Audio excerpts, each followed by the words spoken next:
بتاؤ کہ تم مسلمان بھی ہو کہ نہیں؟ مسلمان یوں ہوا کرتے، آنکھ مسلمان والی نہیں، زبان مسلمان والی نہیں، ہاتھ مسلمان والا نہیں، دل مسلمان والا نہیں، نیت مسلمان والی نہیں، یہ مسلمانی ہے؟ صحابہ اکرام رضوان اللہ تعالیٰ علیہ مجمعین، اللہ تعالیٰ کی کروڑ رحمت نازل ہو حضرات صحابہ اکرام کی قبروں پہ۔ دربار رسالت ہے، سب کہہ دو صلی اللہ علیہ وسلم۔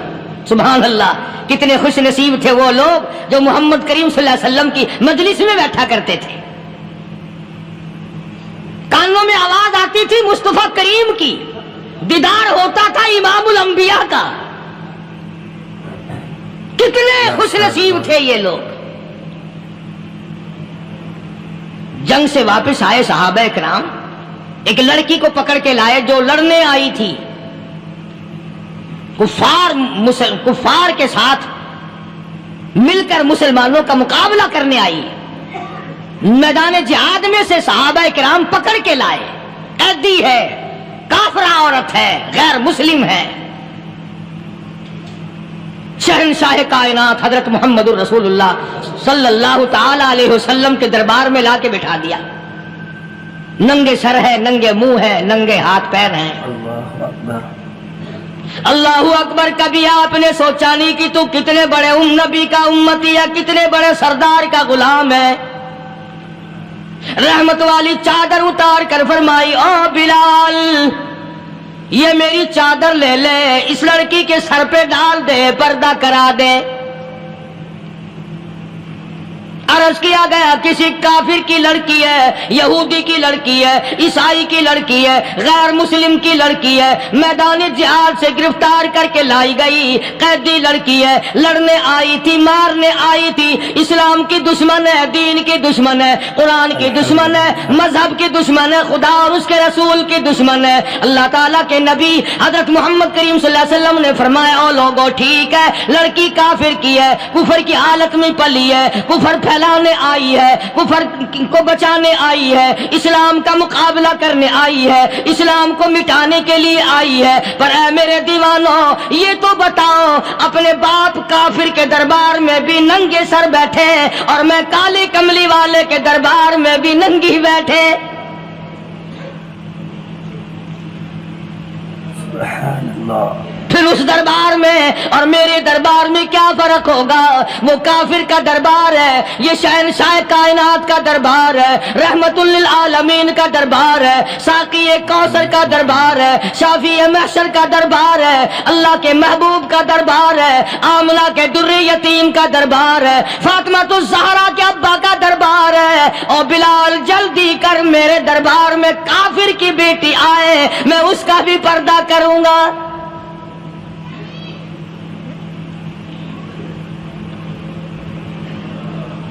حضرت بلال رضی اللہ تعالی عنہ نے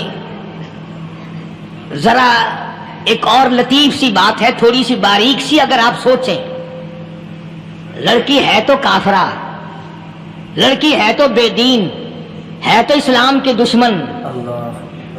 میں تو کئی مرتبہ سوچا کرتا ہوں کہ واہ لڑکی تیرا مقدر، ہے تو کافر کی بیٹی، خود بھی کافرہ ہے، مگر مقدر تو دیکھو امام الانبیاء کی چادر سر پہ ڈالے بیٹھی ہے۔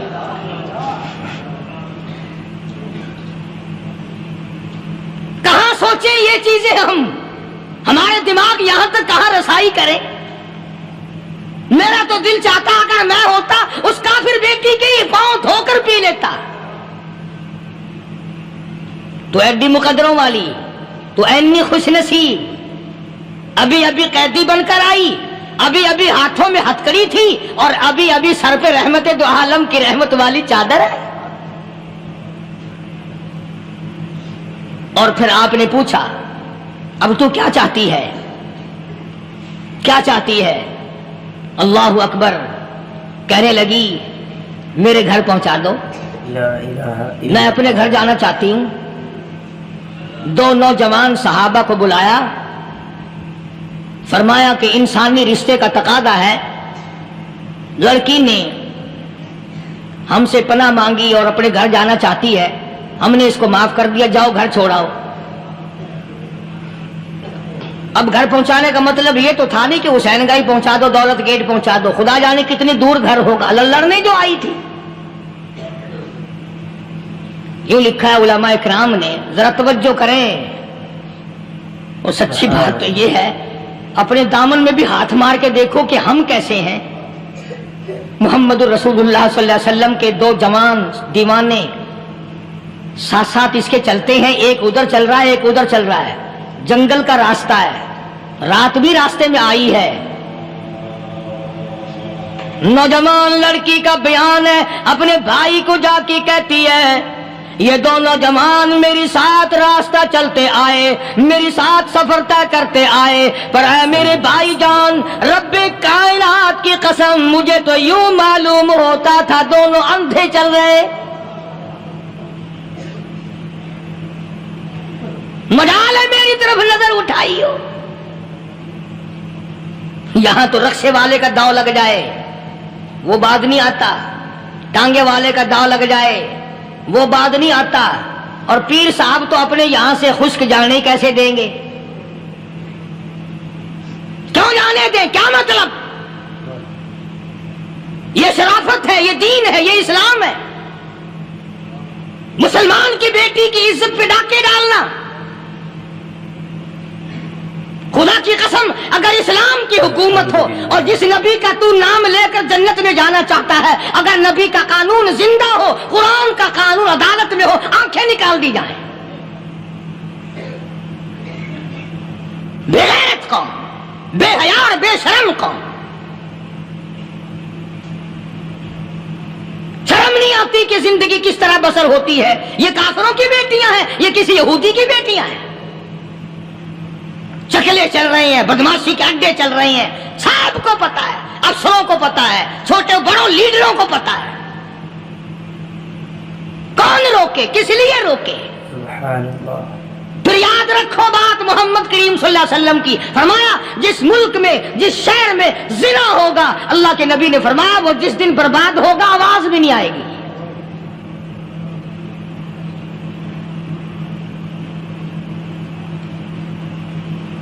مسلمانوں کے یہاں سے ہو کر دربار نبوت سے چل کر رحمت دو عالم صلی اللہ تعالی علیہ وسلم کی چادر اوڑھ کر لڑکی اپنے گھر پہنچی. بھائی نے پوچھا بتا مسلمانوں نے تیرے ساتھ کیا برتاؤ کیا؟ مسلمان تجھے پکڑ کے لے گئے تھے، اتنی خوبصورت ہے تو، ایسی حسینہ ہے، شباب تیرا، حسن تیرا، جمال تیرا، شکل و صورت نرالی، نقش نرالے، آنکھیں تیری نرالی، چہرہ تیرا نرالا، لب تیرے نرالے، قد و قامت تیری نرالی، حسن تیرا شان والا، جوانی شباب ہے. بتا مسلمانوں نے تیری ساتھ کیا گزری؟ رونے لگی اور کہنے لگی تو میرا ماں جایا بھائی ہے، پر میں کیا بتاؤں، زمین و آسمان کے مالک کی قسم، سمندروں کے پیدا کرنے والے کی قسم، درختوں کی پتی پیدا کرنے والے کی قسم، ان پہاڑوں اور زمین کے ذرات کو پیدا کرنے والے کی قسم، جو میری عزت کی حفاظت محمد کے غلاموں نے کی ہے، وہ تو ماں جایا بھائی بھی نہیں کر سکتا.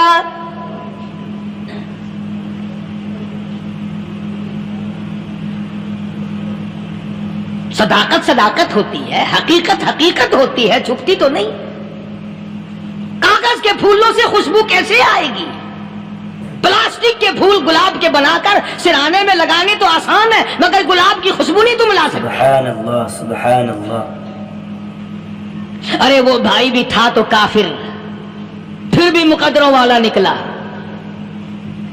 انہوں نے تو کفر چھوڑ دیا، اور ہم سے ریت نہیں چھوٹتی، رسمیں نہیں چھوٹتی، ہم سے شرک نہیں چھوٹتا، ہم سے بدعات نہیں چھوٹتی. بھائی کہتا ہے بہن کو، توجہ کرو، کبھی دنیا میں انصاف کی بات کرنے والے لوگ بھی زندہ تھے. کفر اسلام ایک اور چیز ہے، انصاف کی بات تو کہا کرتے تھے.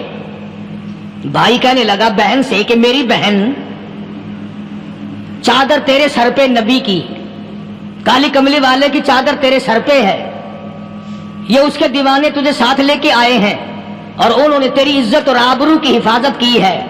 تو یہ بتا کلمے سے خالی آئی؟ ایسے دربار سے خالی آ گئی؟ ماشاءاللہ. خزانہ لوٹ رہا وہاں تو خالی تو نہیں آ گئی.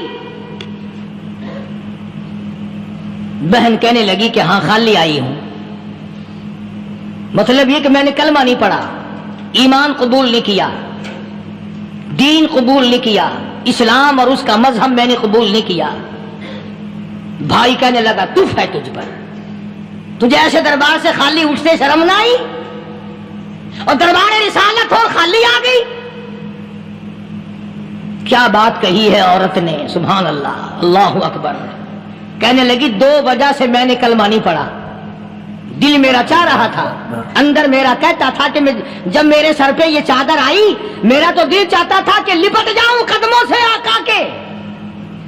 بھائی میرا دل چاہتا تھا میں کھڑی ہو جاؤں دربار میں اور یوں کہوں میرا دل ہو تیرا گھر ہو، میرا دل ہو تیرا گھر ہو، تیرا در ہو میرا سر ہو۔ تمنا مختصر سی ہے مگر تمہید کولانی۔ میں نے کلمہ 2 وجہ سے نہیں پڑھا۔ پہلی وجہ تو یہ کہ جب تو سنتا، تجھ تک یہ بات پہنچتی کہ میری بہن نے کلمہ پڑھ لیا، تو شاید تیرے دماغ میں یہ بات نہ آ جائے کہ میری بہن سے مسلمانوں نے زبردستی کلمہ پڑھوایا ہوگا، اس لیے میں نے نہیں پڑھا۔ تیرے دماغ میں یہ بات نہ آئے کہ مسلمانوں نے مجبور کر کے، قیدی بنا کر کے جو لے گئے تھے، مجبور کر کے کلمہ پڑھایا، اور میری بہن نے ڈر کے مارے کلمہ پڑھا۔ کلمہ پڑھنے کا پختہ پروگرام ہے، مزہ تو اب آئے گا نا، یہاں سے آزاد ہو کر جاؤں گی۔ اور دوسری بات اس نے اور پتے کی کہی، کہنے لگی بھائی میں نے کلمہ اس لیے بھی نہیں پڑھا کہ بہن جنت میں جائے بھائی دوزخ میں جائے، اصل میں تجھے لینے آئی ہوں، دونوں چل کر اس دربار کی غلامی کریں گے۔ میں نے یہ خوف کھایا کہ میرا بھائی غصے میں آ کر کفر پر اور مضبوط نہ ہو جائے، اس لیے مجھے آنے کی کوئی ضرورت نہیں تھی۔ اور کہنے لگی او میرے بھائی وہ دربار کوئی واپس آنے کا تھوڑا ہی ہے، وہاں تو جو گیا قربان ہو گیا، جو گیا قربان ہو گیا۔ چلو چلتے ہیں دونوں بہن بھائی آ کر حضور اکرم صلی اللہ علیہ وسلم کے ہاتھ پہ کلمہ پڑھ کر مسلمان بن جاتے ہیں۔ وہ نبی کی ایک بات دیکھ کر کلمہ پڑھ کر مسلمان بن گئے۔ ہمارے سامنے لاکھوں حدیثیں، ہزاروں قرآن کی آیتیں ہیں، پر ہم آج تک مسلمان نہ بنے۔ اللہ اللہ، جب مرضی آئی نماز پڑھ لی، جب مرضی آئی زکات دے دی، جب مرضی آئی قرآن پڑھ لیا، جب مرضی آئی دین ایمان کر لیا، مرضی آئی چوری کر لی، مرضی آئی ٹھگی مار لی۔ اس کا نام دین نہیں ہے، اس کا نام ٹھگی اور فریب ہے۔ اس لیے قرآن کریم نے للکار کے کہا تأمرون الناس بالبر وتنسون انفسکم وانتم تتلون الکتاب۔ دوسروں کو اسلام کا نام لیتے ہو، دوسروں کے سامنے مسلمان بنتے ہو، حالانکہ تم کتاب پڑھتے ہو اللہ کی۔ افلا تعقلون، سوچتے کیوں نہیں ہو کہ تم کدھر چلے ہو؟ کیا پروگرام بنائے بیٹھے ہو؟ زندگی کا لاہ عمل یہ تو نہیں ہونا چاہیے جو تم نے بنایا ہوا ہے۔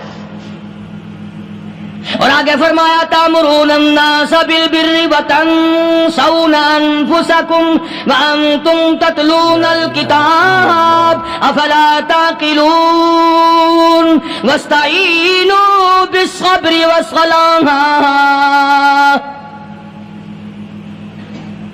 اگر تکلیف آئے، پریشانی آئے، کوئی مصیبت آئے تو صبر اور نماز کے ساتھ قائم رہو۔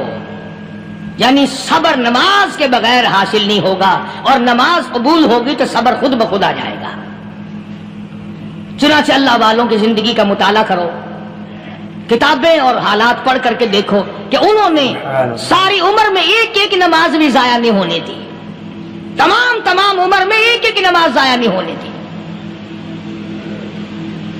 اور ہم لوگوں کی جوانی یوں ہی بیت جاتی ہے، جوانی یوں ہی گزر جاتی ہے۔ اسی کو کہتا ہے کہ کچھ نہ پرواہ کی میرے دین کی، آج میں تمہاری پرواہ کیسے کروں؟ وَإِنَّهَا لَكَبِيرَةٌ إِلَّا عَلَى الْخَاشِعِينَ۔ اللہ پاک خود فرماتے ہیں کہ نماز بھاری نہیں، نماز مشکل نہیں، نماز پڑھنا کوئی تکلیف نہیں، مگر ان لوگوں کے لیے ان لوگوں پہ کوئی مشکل نہیں جو اللہ سے ڈرنے والے ہیں، اللہ کے خوف کو دل میں بسانے والے ہیں، جن کا یقین ہے کہ موت آئے گی اور اللہ کے یہاں جا کر کے میں نے منہ دکھانا ہے، ایک دن قبر میں جانا ہے، حشر نشر نے بھی آنا ہے، قیامت نے بھی آنا ہے، جس کا ان تمام چیزوں پہ یقین ہے۔ اللہ فرماتے ہیں الا علی الخاشعین، ڈرنے والے کے لیے تو کوئی چیز نہیں، اور جو نہیں ڈرتا اس کے لیے تو پہاڑ ہے نماز پڑھنا۔ صحابہ کرام نے تو ایسی ایسی نمازیں پڑھی۔ صحابی ہے مدنی کریم صلی اللہ علیہ وسلم کا، اپنے باغ میں نماز پڑھ رہا ہے، گنجان باغ ہے کھجوروں کا باغ پکا کھڑا ہے، صحابی نماز پڑھ رہا ہے۔ ایک پرندہ کبھی ادھر سے آتا ہے کبھی ادھر جاتا ہے، گنجان باغ ہے، وہ نکلنا چاہتا ہے، پرندے کو راستہ نہیں ملتا، تو دوران نماز صحابی کی نظر پرندے پہ لگ گئی۔ دوران نماز صحابی کی نظر، وہ پھڑک پھڑک جو کرتا تھا نا کبھی ادھر، صحابی کی نظر پرندے پہ لگ گئی، نماز میں بھول گیا۔ بس اتنی سی بات ہوئی، آیا دربار رسالت میں اور کہنے لگا یا رسول اللہ، وہ سارا باغ لے کر اسلام میں وقف کر لو، جس باغ کی وجہ سے میری نماز خراب ہو جائے میں وہ باغ ہی نہیں رکھتا۔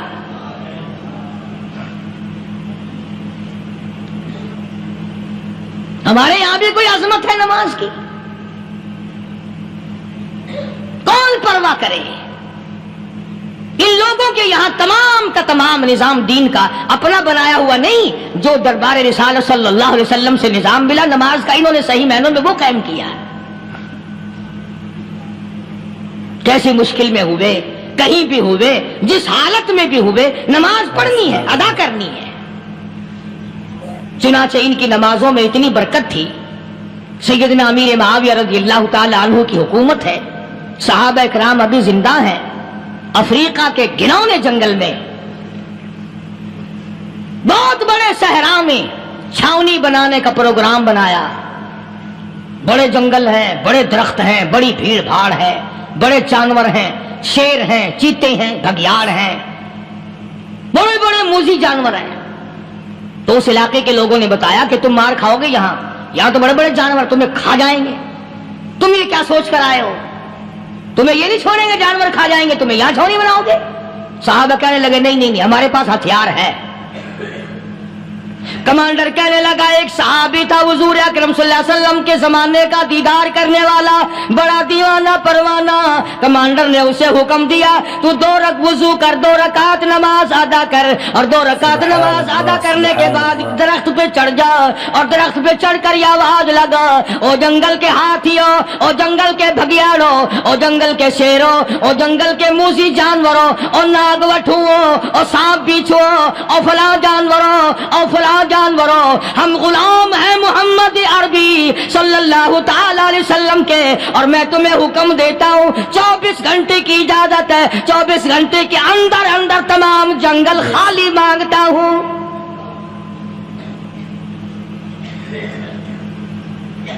ماشاء اللہ نافذ کر دیا حضور کے غلام نے، ہاتھیوں پہ، جانوروں پہ، چیتوں پہ، بھگیاڑوں پہ، شیروں پہ۔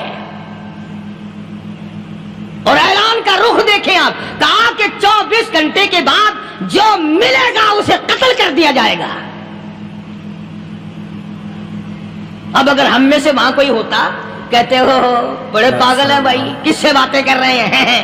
ہاتھیوں سے باتیں ہو رہی ہیں، چیتے اور شیروں سے باتیں ہو رہی ہیں، بھگیاڑوں سے گپیں ہو رہی ہیں، لے جاؤ پاگل خانے میں۔ مگر یہ بات نہیں، صحابہ جانتے تھے شیر بھی اس کی مخلوق ہے، چیتا بھی اس کی مخلوق ہے، بگیاڑ بھی اس کی مخلوق ہے، ہاتھی بھی اس کی مخلوق ہے، اور ہم اس کے دیوانے ہیں، ہم اس کے بندے ہیں۔ جب اس کا ہی حکم نافذ کرنے کے لیے ہم نکلے ہیں، اب ہمارے سامنے کوئی چیز ٹھہر نہیں سکتی۔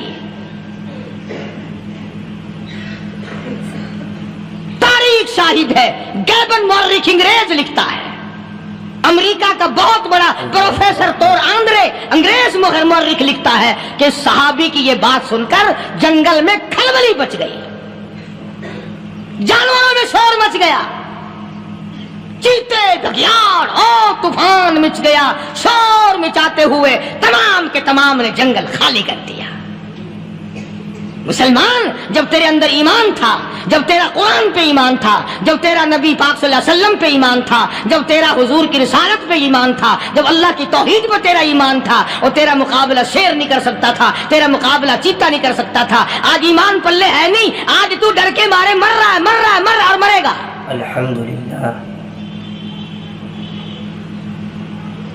ایک صحابی جنگل میں راستہ بھول گیا اور بھول کر اور زیادہ صحرا میں جنگل میں نکل گیا.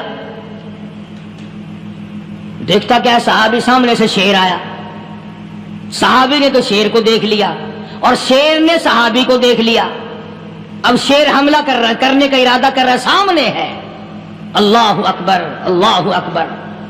صحابی نے للکار کر آواز دی، او جنگل کے شیر، او جنگل کے شیر، کیا تو ان آنکھوں کو چیرنے کا ارادہ کرتا ہے جو آنکھیں محمد کریم صلی اللہ علیہ وسلم کے چہرے انور کا دیدار کر چکی ہے؟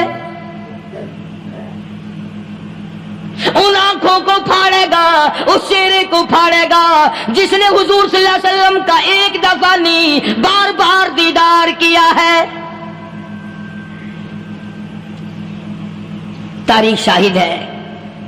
شیر جھکا، صحابی کے قریب آیا اور یوں لکھا ہے کہ آگے بڑھ کر صحابی کے پاؤں چاٹنے لگا، پیر چاٹنے لگا اور زبان حال سے یوں کہنے لگا، اگر تو ان کا غلام ہے تو میں ان کے غلاموں کا غلام ہوں. یہ جو تمہیں کہتے پھرتے ہیں نا، غلام ہے رسول کے غلام ہے، غلام ہے رسول کے غلام ہے، شکل پہ دیکھنا 12 بجے ہوئے ملیں گے. بالکل جھوٹ. شکل نہیں غلاموں والی، اخلاق نہیں غلاموں والا، اعمال نہیں غلاموں والے، عقائد نہیں غلاموں والے، سیرت نہیں غلاموں والی، لباس نہیں غلاموں. اور غلام کائے کا؟ بازاروں میں پھرتے ہیں نا، جلوس نکالتے ہیں، غلام ہے رسول کے غلام ہے. اس گلی سے نکلے، آؤ یار بڑی اچھی فلم لگی، وہاں چلتے ہیں. اب غلام فلم میں جا رہے ہیں، اب غلام بدماشی کرنے چلے ہیں. تو صحابی نے جب آواز دی، شیر نے جھک کر صحابی کے پاؤں چاٹے اور یوں لکھا مورخین نے کہ بظاہر یوں کہنے لگا کہ تو راستہ بھول گیا، دم ہلاتا ہوا چلا، صحابی کو راستے میں چھوڑ کے گیا. اور مورخین نے یہاں تک لکھا ہے کہ جب صحابی سے شیر واپس ہونے لگا تو بھڑبڑا رہا تھا، گویا صحابی کو اپنی طرف متوجہ کرتا تھا. اور اس کے بعد خوشامدانہ عاجزانہ پہلو سے یہ کہتا تھا کہ او جانے والے، جس کا تو دیدار کرے گا اس کو میرا بھی سلام کہنا، ان کی خدمت میں میرا بھی سلام عرض کرنا. کوئی ایک واقعہ نہیں ہے. مدینہ منورہ سے شام کے راستے میں شیر آ کر کے بیٹھ گیا، لوگوں کا راستہ بند ہو گیا. کوئی آدمی مدینہ پاک میں واپس، اللہ ہر مسلمان کو مدینہ پاک کی زیارت نصیب فرمائے. ہاں مدینہ بڑی شے ہے. ہاں مدینہ نہ دیکھا تو کچھ بھی نہ دیکھا. ہاں الہی دکھلا دے مدینہ کیسی بستی ہے جہاں پر رات دن مولا تیری رحمت برستی ہے. وہ شہر نرالا، وہ گلیاں نرالی، وہ شاہراہیں نرالی، وہ گنبد خضرا نرالا. خدا کی قسم وہاں جو آسمان سے نور برستا ہے وہ بھی نرالا ہی ہے. کسی نے آ کر مدینے میں کہا کہ راستے میں شیر بیٹھا ہے، لوگوں کا راستہ روک رکھا ہے. عبداللہ بن عمر رضی اللہ تعالی عنہ صوفی صحابی، کوئی ایڈا بہادرانہ کام کرنے والا بھی نہیں، لاٹھی نہیں مانگتا، تلوار نہیں اٹھاتا، نیزہ نہیں اٹھاتا، تیر نہیں لیتا، گولی کا سامان نہیں، تیر و تلوار کا سامان نہیں، کوئی چیز نہیں، بے دھڑک بے جھجک جا کر شیر کا کان پکڑ کے مروڑ کے صحابی کہتا ہے، تجھے کس نے اجازت دی حضور کے غلاموں کا راستہ روکنے کی؟ تجھے شرم نہیں آتی؟ تو سرکار مدینہ کے غلاموں کا راستہ روکے بیٹھا ہے. تاریخ شاہد ہے، دم ہلاتا ہوا جنگل کو بھاگ گیا. اور آج اولاد ہمارے کہنے کی نہیں. شیروں کو تو کیا منائیں گے، اولاد نہیں مانتی، بیوی نہیں مانتی. کچھ اپنا بھی قصور مانو نا، کچھ گڑبڑ ہے نا اندر. اختر شیرانی نے بڑی عجیب بات کہی، اسی کو کہتا کہ یہ عذر امتحان ہے، جذبہ دل کیسا نکل آیا. یہ عذر امتحان ہے، جذبہ دل کیسا نکل آیا، میں الزام ملک کو دیتا تھا، قصور اپنا نکل آیا۔ گریبان میں جا کر دیکھو، ٹٹول کر کے دیکھو، اپنی نیتوں کو ہاتھ مار کے دیکھو، اپنے عقیدے کو ٹٹول کے دیکھو، اپنے ایمان کو تلاش کر کے دیکھو، اپنی نظروں سے پوچھو، اپنی زبان سے پوچھو، اپنے پیٹ سے پوچھو، تیرے اندر کیسی روزی جا رہی ہے؟ کیوں کر ہم کامیابی سے ہمکنار ہوں؟ یہ خلقت پھر ہمارے لیے غیر کیوں نہ بنے؟ یہ سارا جہان ہمارا دشمن کیوں نہ بنے؟ صحابہ تو ایسے بے دھڑک تھے، کسی شہنشاہ کی پرواہ نہیں کیا کرتے تھے، کسی شہنشاہ کی پرواہ اللہ والے نہیں کرتے تھے۔ تم تو بڑے پیروں کو ماننے والوں، پر جو میں بات بتاؤں گا پیر کی وہ نہیں مانو گے۔ مجدد الفسانی سرہندی سب کہہ دو رحمت اللہ علیہ، نقشبندی خاندان کے سربراہ ہیں، بہت بڑے بزرگ ہیں، پکڑ کر کے لے گئے حکومت والے، بادشاہ کو سجدہ کرانا ہے، بادشاہ کو سجدہ کرانا ہے۔ وہ کائے کا سجدہ کرتے تھے؟ وہ کسی سے ڈرتے ہی نہیں تھے، اللہ والا کسی سے ڈرا ہی نہیں کرتا۔ تو یوں سنا کہ انتظام کیا گیا کہ دربار کے قریب جا کر ایک دیوار بناؤ، اس میں ایک چھوٹی سا روشن دان دریچہ موری لگاؤ، جس میں سے جھک کر بندہ اندر داخل ہو، تاکہ ایک دفعہ جھک جائے صحیح، یہ پیر، یہ درویش، یہ قلندر، یہ ولی، یہ مولوی جو اکڑا ہوا ہے اسے جھکا لو جس طرح سے بھی ہو سکے۔ اب تمہاری نظروں میں تو ہماری کوئی قیمت نہیں، تم جو یہاں جمعہ پڑھنے آتے ہو تمہارے خیال میں ہماری کوئی قیمت نہیں، وضو کیا، سنتیں پڑھی، جمعہ پڑھایا، بس ہمیں نہ کوئی جانتا ہے نہ کوئی پہچانتا ہے۔ تم کیا جانو کہ صوبائی ہوم ڈپارٹمنٹ میں ہمارے تذکرے، مرکز گورنمنٹ میں ہمارے تذکرے، کون سیدھا چل رہا ہے، کون الٹا چل رہا ہے، کون ہمارے لیے خطرناک ہے، اور تمہیں کیا پتا، ہمیں تو لوگ ڈبل سٹار لکھتے ہیں۔ مجدد الفسانی سرہندی رحمت اللہ علیہ کے لیے کھڑکی بنائی گئی، جھک کر داخل ہوگا، اسی بہانے سے جھک جائے گا۔ مگر اللہ والوں کو عقل اللہ ہی عطا کرتا ہے۔ جب وہاں گئے نا، انہوں نے کہا جی اس میں سے داخل ہو کے اندر چلنا ہے۔ مجدد صاحب نے پہلے دونوں پیر داخل کیے، بجائے یوں جھک کر داخل ہونے کے یوں لمبے ہو کے داخل ہوئے، پیر اندر پہلے داخل کر لیے، یعنی اور بے ادبی کی کہ پیر پہلے لیتے ہوئے، میرے پاؤں ہے تیرا سر ہے، لاؤ ملاقات کر۔ اللہ والا جھکا ہی نہیں۔ پر اس اللہ والے کو یہ پتہ نہیں تھا کہ میں تو زندہ کے سامنے نہیں جھکتا، یہ مرووں کے سامنے جھکتے پھریں گے لوگ۔ انہیں یہ پتہ نہیں تھا کہ یہ قبروں کی مٹی چاٹتے پھریں گے، یہ رات دن شرک کی لعنت میں گرفتار ہو کر کے مریں گے۔ لگے ہوئے ہیں میلے، بھر بھر کے خلقت جا رہی ہے، پھوڑے پھنسی کا علاج ہوگا، بیماریوں کا علاج ہوگا، پانی چشمے کا پی آؤ، پانی چشمے کا پی آؤ۔ مخدوم رشید کے علاقے کے سارے سال اس کھڈے میں لوگ ہگتے ہیں، اور انشاءاللہ یہ اس مہینے میں جا کر وہ گو کا ملا ہوا تبرک پی کے آتے ہیں۔ بڑا بہترین تبرک ہے وہ۔ نوح علیہ السلام کی قوم نے کشتی پخانہ کر کر کے بھر دی تھی نا، حضرت نوح علیہ السلام اللہ کے حضور میں رو پڑے، فرمایا دیکھ میرے رب، تو نے حکم دیا، کہاں سے لکڑیاں لایا، چختے چیرے، تختوں کو جوڑا، اتنی محنت کی، میں نے کشتی بنائی اور ان ظالموں نے ہگ ہگ کے بھر دی۔ فرمایا میرے نو گھبرانا، اگر انہی سے نہ چٹوا دوں تو میری خدائی کیا ہوئی؟ گھبرانا، 950 سال مار کھانے والے پیغمبر، میں تیرا ساتھی ہوں، تو کیوں گھبرایا؟ تو کانوں تک لبا لب پخانا کر کر کر کے بھر دی، قوم میں بیماری پھیل گئی۔ جو عورت چلے کہاں چلی کہ نوح علیہ السلام نے کشتی میں پخانا کرنے چلی ہوں، جو بڈھا پرانا پیپا جائے، بڑے میاں کہاں جا رہے ہو؟ کشتی میں پخانا کرنے چلا ہوں۔ اللہ میاں نے خارش کی بیماری بھیج دی، ہو چھوٹے بڑے، امیر غریب، جوان بوڑھے، مرد اور پھرے آگا پیچھا کھجاتے ہوئے، کسر کسر کسر کسر، تنگ ہو گئے سارے۔ وہ ایک بڈھا بڑا خارش کا مارا ہوا تنگ بیمار بھی بعد نہ آیا، وہ کشتی کے کنارے پہ بیٹھ کے پخانا کرنے لگا نا، پیر پھسل گیا، دھڑم اندر تبرک کے، اور وہ ساری جان لتھڑ گئی، سارا سن گیا. باہر آ کے پانی پونی سے صاف کیا، وہ جہاں جہاں گندگی لگی تھی نا وہ خارش ہی ختم ہو گئی. چڑھ گیا درخت پہ، کہنے لگا آؤ خارش کی دوا مل گئی، بیماری کا علاج مل گیا، آؤ آؤ مفت.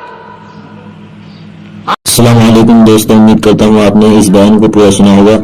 اگر آپ کو یہ بیان پسند آیا ہو تو ویڈیو کو لائک اور چینل کو سبسکرائب کریں.